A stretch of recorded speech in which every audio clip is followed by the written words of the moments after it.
On voit le message qu'on met à la position. Et puis, dernière chose, le SELCAL. Fait qu'on peut recevoir une communication. Fait que quelqu'un peut nous dire je veux que tu m'appelles. Fait que son son est SELCAL, puis il va avoir une fréquence. Une fréquence VHF qui est affichée. Fait dans le fond, prends ta radio, ta VHF syntonise cette fréquence-là, puis on va t'appeler ou appelle-nous, c'est quelqu'un qui veut te parler. Puis quand tu as un SELCAL, le pilote va recevoir une notification. La différence entre un message texte et un SELCAL, c'est un message texte, il va recevoir une petite notification dans son FMS, comme quoi il a reçu un message. Un SELCAL, ça arrive directement dans la casse, puis il y a un signal audio qui va dire SELCAL. Fait que c'est comme une priorité plus haute. Fait que là, tu es sûr qu'il va l'avoir ce message-là. Le message texte, ben, si le pilote il dort, il l'aura pas. C'est lui qui décide, Fernando Urfu. Donc ça sonne Non, encore. C'est non, c'est un autre. Donc un message texte, ça ne va pas sonner, ça ne fait rien. Ça va juste afficher, puis c'est tout. Là. Ben, il va voir dans le coin de son écran d'FMS, il va voir le petit. Je sais pas si on MSG, il va voir un petit message qui va apparaître là. Ouais. Mais souvent, à ce temps, les pilotes regardent de plus en plus l'FMS, mais s'ils ne le regardent pas, ben, ça se peut qu'il est juste dans 5-10 minutes plus tard. De toute façon, c'est plus urgent comme message.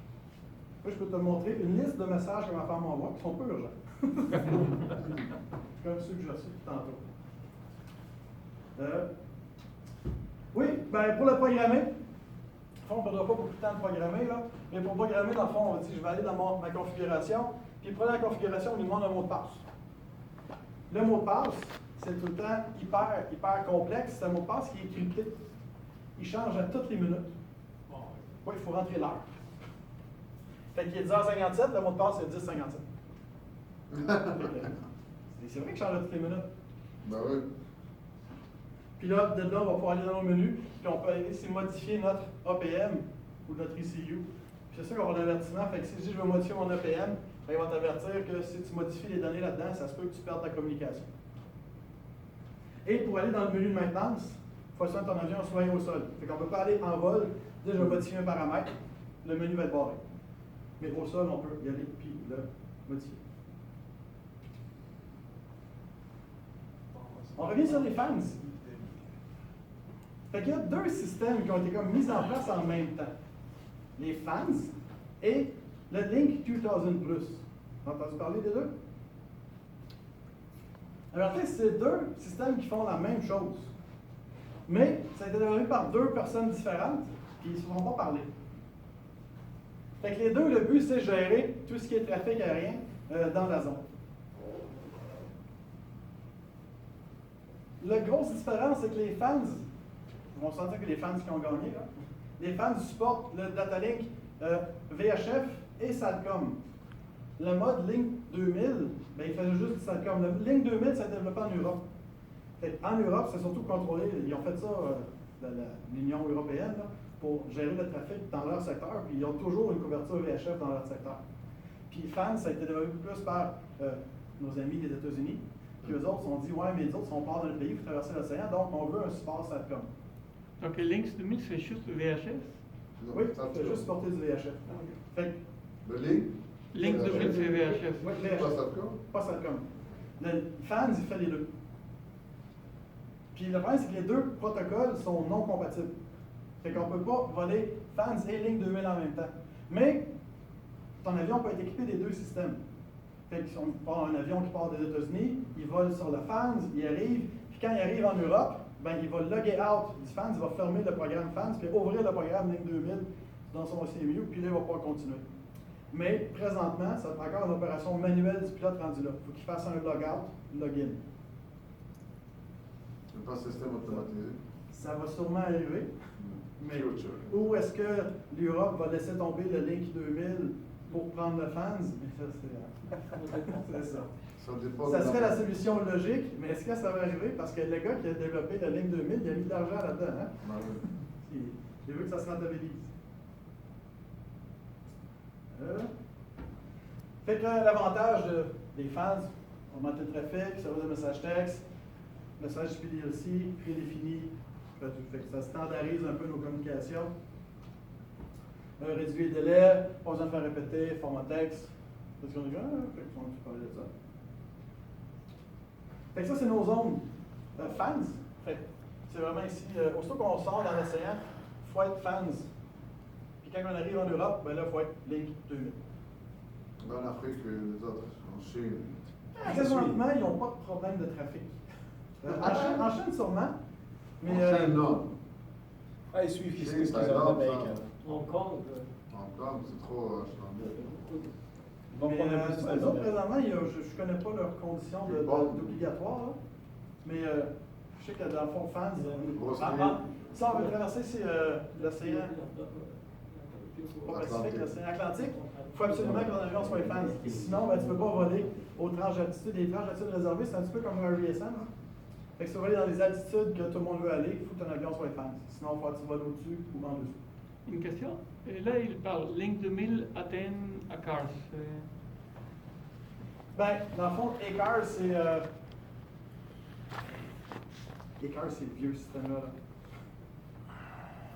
Je sais plus ce que ça veut dire, ACARS. Oui, ça me dit quelque chose, mais ça C'est veut la dire- première génération de Datalink. Ouais. C'est le premier mode de communication.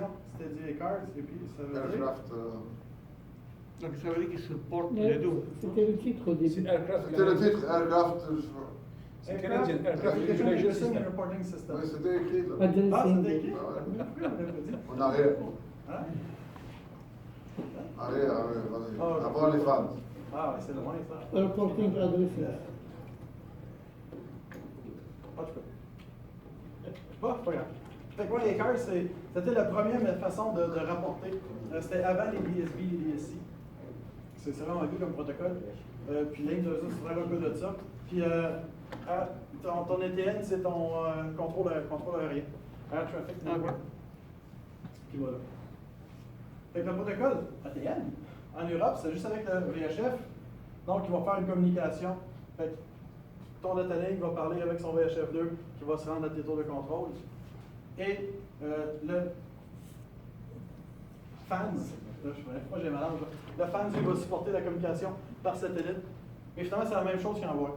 C'est pas codé de la même façon, mais c'est le même message. Fait que je suis là, c'est ma vitesse, mon altitude, c'est mon numéro de vol.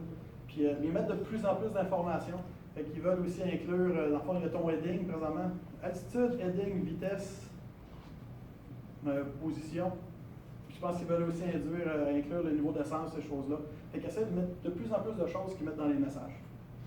Fait qu'à un moment donné, le client contrôleur va cliquer sur l'avion puis il va connaître tous les détails de l'avion, complètement dans la liste de passagers. Sûrement que ça va être dans la liste. Là. Il y a déjà eu un écrasement d'avion à cause du fuel. C'est le contrôle à du pilote d'attendre. Le pilote n'avait pas assez de fuel.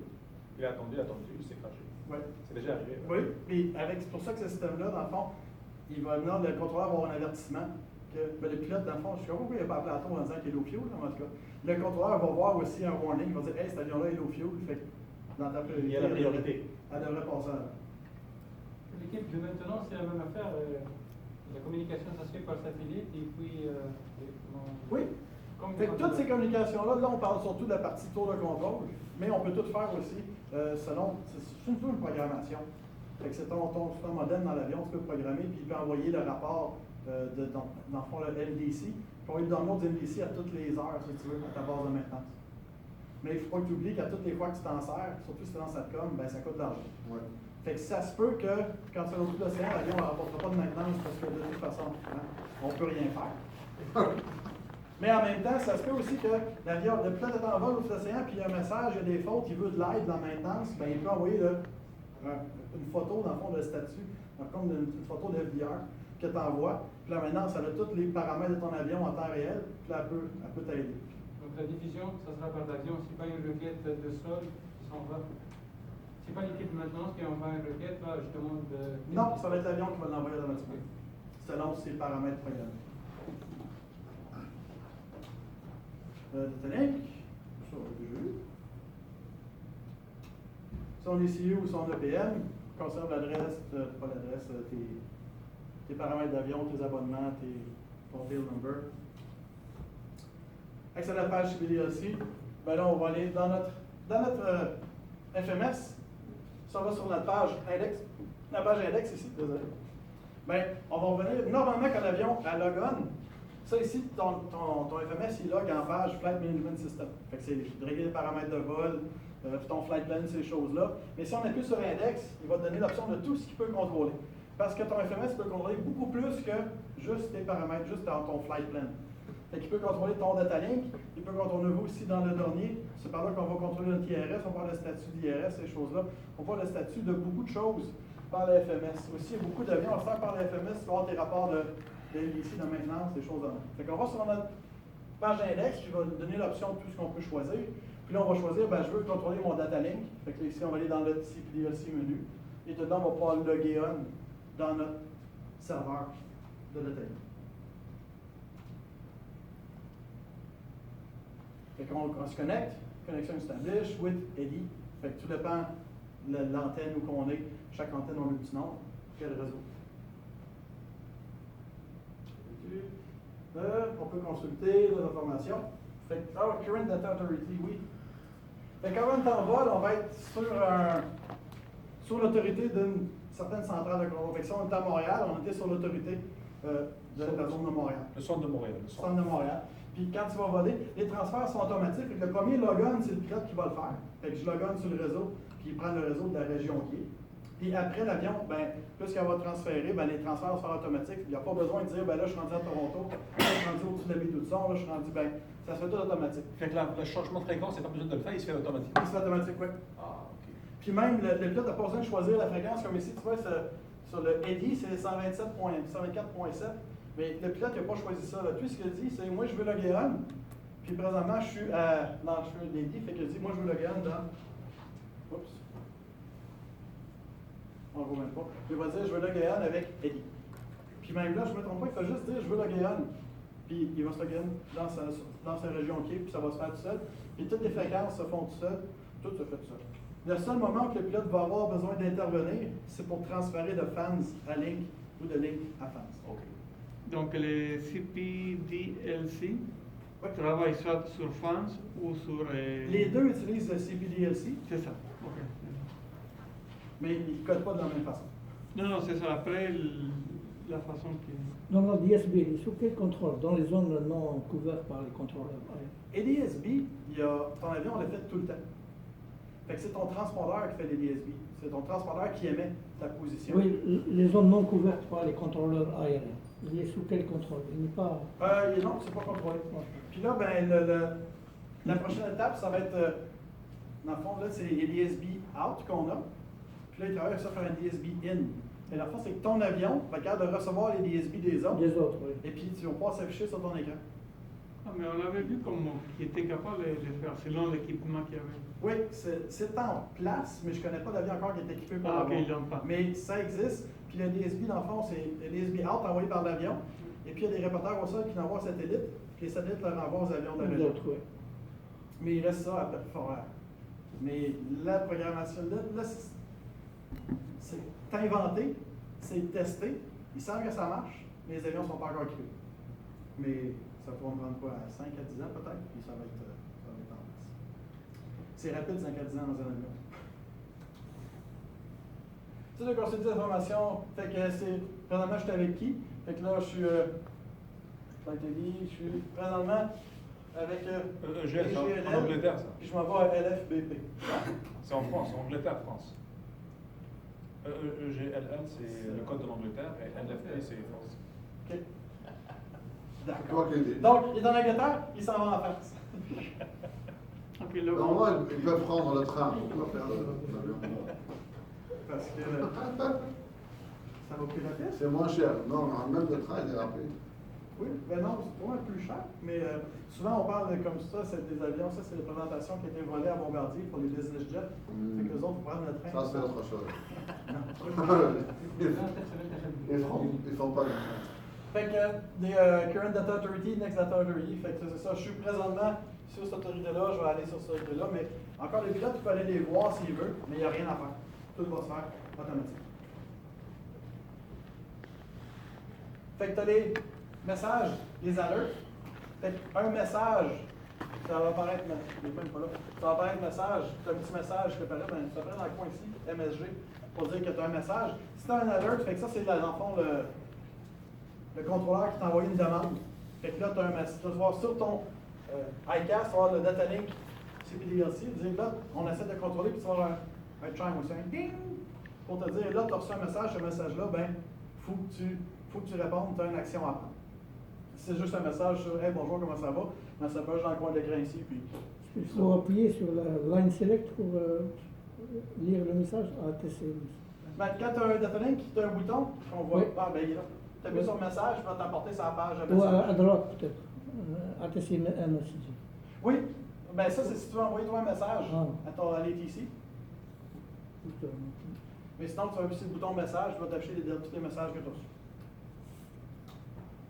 Line select, qui est passé consulter les messages. Puis là, tu commences à envoyer la réponse. Tu as la confirmation que tu es logué.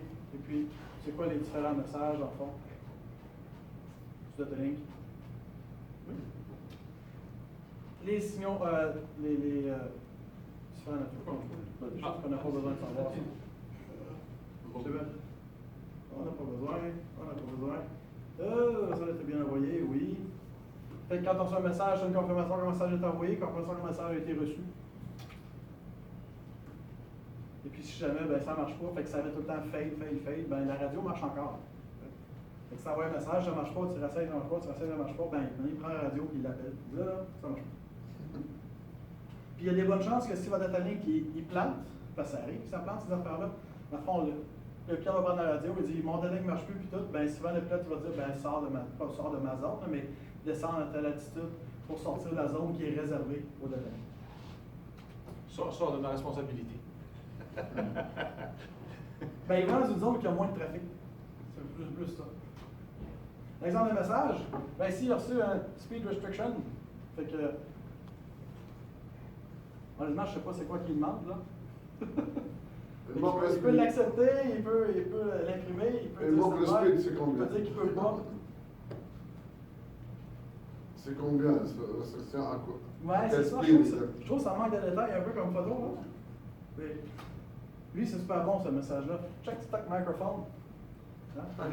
C'est un pilote, puis ça fait un petit bout de temps que tu rien de bitcher comme du monde. Tu reçois ce message-là. Ah, fuck. Message avec une réponse. Fait que, contact là-dedans, ben lui, il a répondu, Wilco, puis confirm assign level, fait que Wilco, puis je suis assigné au flight level 180. C'est juste un gros data link. Fait que c'est beaucoup, c'est des messages textes, puis vraiment, le but, c'est de déloader les fréquences vocales des contrôleurs aériens. Tout ça par texte pour enlever surtout la possibilité d'erreur. Et puis, communication beaucoup plus rapide entre les avions et les contrôleurs aériens. C'est bon? Déjà 7 heures. On fait le deuxième. Il nous reste 2 systèmes à voir. Vous comprenez le pause? C'est quoi le système qui reste? Star Protection, puis Auto-Throttle. Je pense pas pire. On peut le faire aujourd'hui tout à l'heure. Ah oui, ils sont pas là.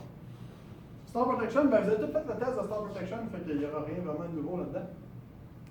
C'est sûr que vous avez fait le test dans le 601, ça c'est le 604. Mais comme vous voyez, ça n'a pas évolué beaucoup. C'est la même chose. La seule chose qui a changé, c'est la position des switches. Donc, le stick pusher test, là maintenant, c'est sur des panneaux qui sont sur les côtés. Nous autres, il est encore plus sur les côtés ici. Puis l'autre, c'est le G-switch. Z-switch, là, lui, dans le pédestal. Nous autres, il est à ses côtés, juste à côté du star test. Le reste, c'est toute la même chose. L'avertissement est un peu différent, mais pas la même chose. Pourquoi ça s'appelle G-Switch? C'est quoi G? Mais la G-force, Ah, gravity, gravity. gravity force. Dans le fond, la fonction de la G-switch, c'est que quand ton stick pusher embarque, le nez d'avion devrait descendre. Fait comme ça, le nez d'avion descend, le G-switch, il va dire que le nez d'avion est descendu, puis le stick pusher relâche. Parce que tant que le nez d'avion ne descend pas, le stick pusher il va rester enclenché. Puis à un moment donné, c'est quand ça baisse, on veut que ça arrête, là, parce que... Et on descend, il y aura des G. Oui.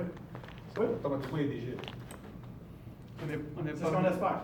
Sinon, ben, on fait ce qu'on appelle un flat spin, comme dans Top Gun, là, quand il tombe à plat. Ça, c'est irrécupérable, ça. Ça, c'est irrécupérable. Ben, Le décrochage, le speed recovery, oui. Mais le plat, là. il y en a qui l'ont récupéré, mais C'est rare. c'est plus un coup de dé, je pense, que le talent de pilote. C'est ça.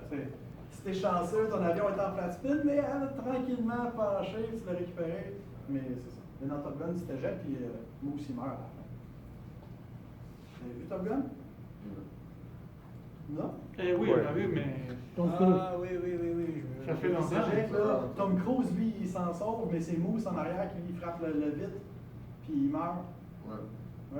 Oui, Mais en oui, vérité, oui. ça se peut pas parce que le siège éjectable, ça va avoir une barrière pour briser la vitre, mais en tout cas. Ouais. Il y a C'est eu un plusieurs défectuosités. C'est un film, donc.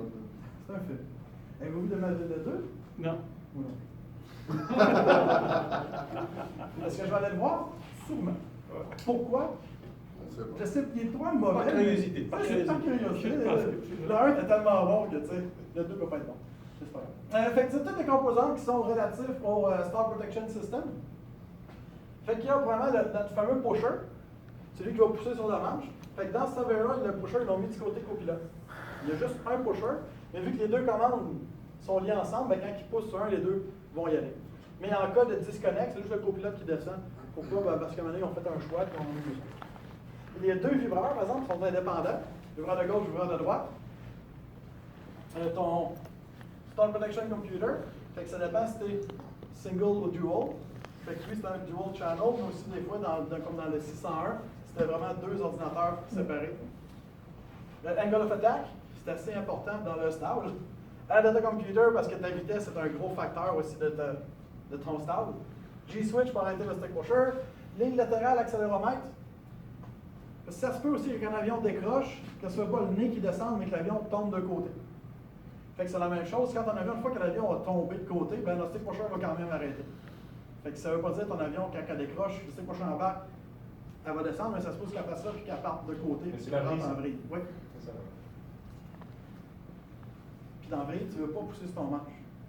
Ben, mettre les ailes à l'horizon. Mettre les ailes à l'horizon, puis utiliser- Et remettre les gaz après. C'est ton palonnier. Ah, le ballonnier. Le palonnier. C'est ça, il ne faut pas que tu pousses, il faut que tu mettes ton palonnier. Parce que la vitesse va commencer à augmenter théoriquement. Fait que tu ne veux pas pousser. Fait que c'est ça, si ton avion part de côté. Le ballonnier, pas c'est pour stick stopper pusher. la rotation. Oui. Fait que tu ne veux pas le stick pusher si tu pars de côté. Puis, les flaps. Les flaps aussi, c'est important, c'est la vitesse de décrochage. C'est pas mal le but des flaps. Diminuer la vitesse de décrochage. Fait que qu'est-ce qu'il fait? Ben, l'ordinateur, lui, il surveille tous les paramètres qu'il reçoit. Fait qu'il reçoit ici le AOA20 qui va dire c'est quoi l'angle d'attaque actuel de l'avion. Si tu es l'AOA20, dans le fond, réagit en variation rapide, ben, il va se déclencher d'avance. Fait que si, mettons, il décroche à 24 degrés, mais rapidement, l'avion est passé de 10 à 18, ben, ça se peut que le vibreur embarque tout de suite. Parce qu'il va faire un déclenchement prématuré, parce que là, il est en grande variation. Ton side slip. G-switch pour éliminer le stick pusher. Position des flaps. Fait que si tes flaps sont plus basses, ta vitesse de décrochage est plus basse, ton angle de décrochage va être différent. ADC pour l'altitude. L'altitude, ça m'a beaucoup surpris cette information-là. Je me dis, qu'est-ce que ça change l'altitude dans le décrochage? Ben, l'air, à 2000 pieds, à 15 000 pieds, n'a pas la même viscosité, puis ton angle de décrochage est différent. Non, non. Ouais. Ouais, c'est la même chose qu'à 40 000 pieds, que c'est beaucoup Mais à plus- partir de 15 000, il paraît que la densité, pas la densité, la viscosité de l'air est constante. Ah. Mais il est moins dense, mais c'est la viscosité vraiment qui fait qu'elle mettons- colle plus sur ton aile à Donc, basse mettons- altitude qu'à haute altitude. Mettons que tu peux te décrocher à 12 degrés à 15 000 pieds, puis à 3 000 pieds, tu peux te décrocher à 17. Ouais, ou l'inverse. Je pense que tu décroches plutôt à basse altitude. Non, elle est plus collante à basse Non, altitude, non. fait que tu décroches plus tard, ouais, c'est ça. Et plus de T'avais raison. portance, ça peut s'altitude. Ouais. Plus de portance, ouais. Parce que l'air est plus visqueux, en tout C'est ça. cas. Où je n'ai pas été fait des recherches scientifiques là-dessus. C'est ce qu'on m'a dit. J'ai fait confiance. Et puis le PSEU, ben oui, c'est important parce que si l'avion est au sol, ben tu sais, il n'y a pas de stall. Puis en même temps, ça nous va faire le test. Fait qu'en vol, si on essaie de faire un test de stick pusher, ben il ne voudra pas. Fait que c'est ce qu'on a. Les différentes inputs. Fait qu'on a ici le way-away, les DC, les flaps, la traction. Fait que tous nos différentes inputs qui vont rentrer. Les D-switch, nos cadrans pour nous indiquer notre angle d'attaque actuel. Et puis nos outputs, c'est il y a le warbler, le ouh, quand on est sur le bas stallé, nos lumières de stall qui allument. Le stall aussi va aussi déclencher notre auto-ignition. Fait que quand notre avion a une grande angle d'attaque, ben l'air qui rentre dans le moteur est très turbulent. Fait que ça se peut que les moteurs aient flamment. Fait que les ignitions vont embarquer encore dessus. Fait que quand on fait le test, vous avez entendu ça. Clic, clic. Ça, c'est super bon pour brûler les igniteurs. Mais c'est pas grave. Et puis, c'est pas mal ça. Le stick pusher, ces choses-là, ça va bien. Smoothie. Pour embarquer notre stick pusher, fait que le stick pusher, lui, dans le fond, il y a. Non, je ne vois pas bien dans celle-là. Hein. Ok. Fait que pour faire le. Ah, ça, c'est le test. Oui, c'est le test. Tu as ton war relay, latéral accéléromètre, régler attaque. Oui, fait que si tu es au sol, dans le fond, puis tu joues avec tes waving, ben tu n'auras jamais le stick pusher qui va embarquer. Parce que tu es au sol. Fait que pour que le stick pusher embarque, il faut qu'il soit en vol ou que tu fasses le test. Tu as ton indication aussi, le SPS, qui va, dans le fond, ton indication d'angle d'attaque, qui est vraiment là. Et puis après, tu as toutes tes conditions pour enfoncer tout ce qui va se déclencher. Fait que tu as ton pusher qui va embarquer à Monday. Ton shaker, lui, même si tu es au sol, tu joues l'angle d'attaque, le shaker embarque. Je pense que vous l'avez fait, lever, tu entends le vibrant. Mais là, l'avion, là, comme on l'a fait dans l'avion, il n'est pas en wait and wave. Il est comme s'il serait en vol. C'est pour ça que. Non, j'ai mis les targets. Dans l'hangar, l'avion Non, était au sol. au sol, les angles d'attaque, je pense qu'ils ne fonctionnent pas, c'est juste les tests. Non, mais quand tu mets l'angle d'attaque, le shaker va embarquer, mais tu n'auras jamais ton pusher. Je ne me rappelle plus. Mais le shaker devrait embarquer. Puis tu vas avoir ton shaker, tu vas avoir l'auto-ignition, ces choses-là qui vont embarquer, tu joues avec ton angle d'attaque. Pour que ton pusher embarque, il y a deux conditions. Il faut que tes deux channels soient d'accord. Il faut que ton avion, first, ça soit en vol. Et puis aussi, il faut que tes deux channels soient d'accord. Fait que tu as le premier channel qui va dire au moteur, pousse, mais ton moteur, il faut que la clutch embarque, puis la clutch va venir de l'autre channel. Fait que lui, il va envoyer ici le signal qui va fermer, qui va venir embarquer ta clutch. Lui, là, j'ai jamais trouvé à quoi il servait, celui-là, c'est pas grave. Fait que le channel 2, il va fermer ta clutch. Le channel 1 dit au moteur d'activer. Et puis là, le stick pusher va embarquer. Fait que les conditions, Les deux channels. ça me semble que c'est important. Ou dans Oui, le c'est moment. pour ne pas avoir deux entrées en même temps. Oui, ben tu sais, dans le fond, il l'aurait juste enlevé. Là. Puis Non, ça, mais- je sais pas. Peut-être qu'inverser Peut-être pour donner inverser. la masse au moteur. Ouais. Ah, peut-être. Donc les conditions sur le channel 1, Fait que dans le fond, les conditions pour qu'un pusher embarque, il faut que les deux channels détectent le besoin du pusher. Fait que s'il y a juste un channel, le pusher embarque pas. Il faut vraiment que les deux soient d'accord. Le pusher, c'est. C'est quand même poussé seulement. Fait qu'au début, aussitôt que, dans le fond, le channel de droite, le channel A, fait vibrer le manche du pilote. Le channel B fait vibrer le manche du copilote. Et si les deux voient la nécessité de pousser, ben, il faut que les deux soient d'accord, et là, le pusher embarque.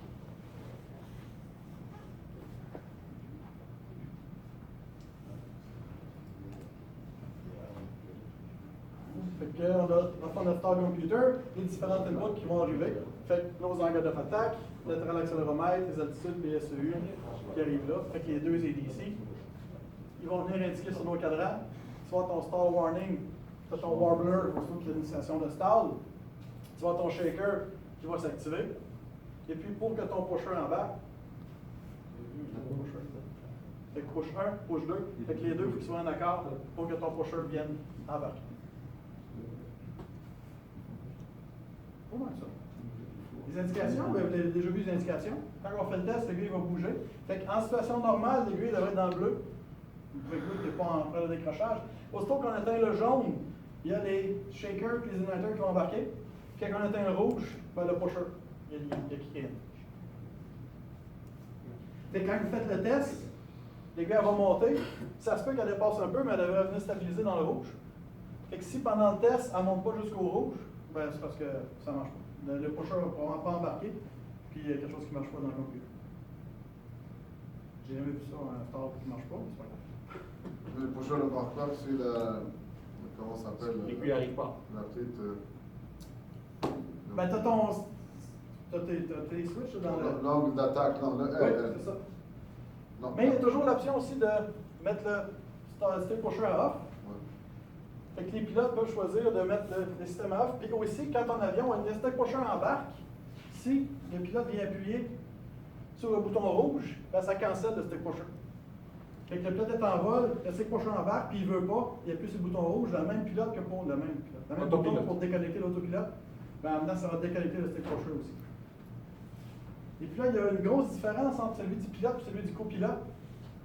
Celui du pilote, je ne sais plus c'est lequel des deux. Je pense que celui du pilote est instantané, fait que le pusher arrête automatiquement, celui du copilote, il arrête progressivement. Je ne sais pas pourquoi c'est comme ça, là.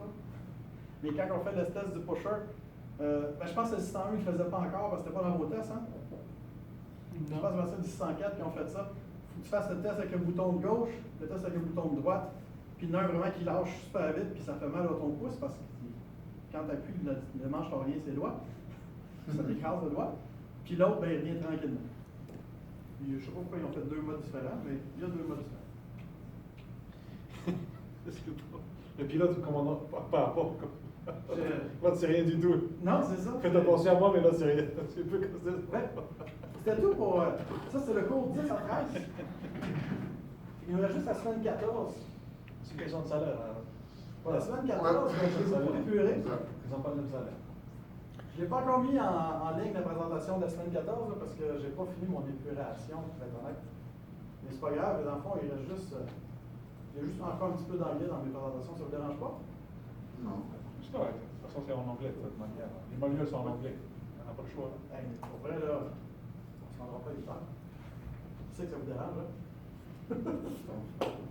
Fait que cours 14, tout ce qu'on a à voir, c'est le système de auto-throttle, système de commande de poussée automatique.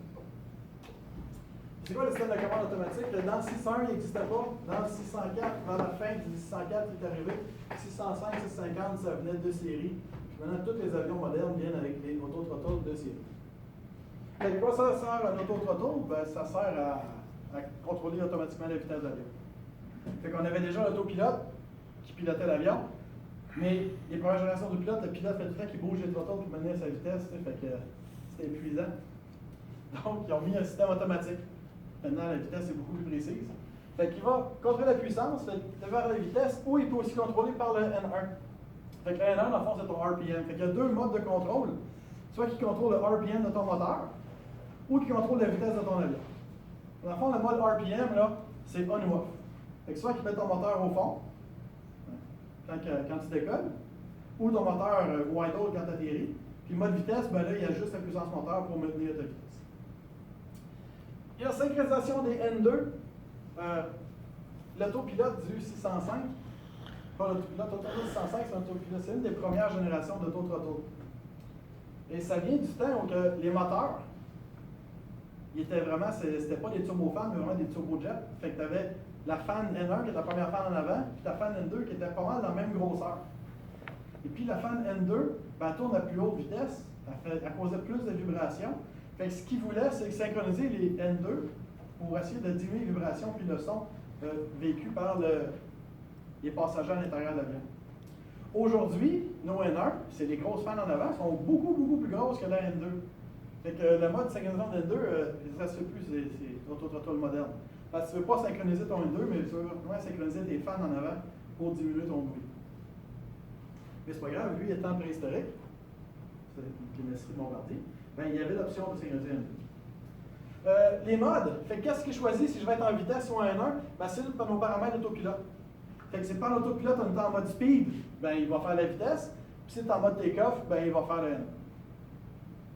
Tes phases de vol, take-off, montée, descente, atterrissage. Ton ATS est disponible, couplage avec ton SIS.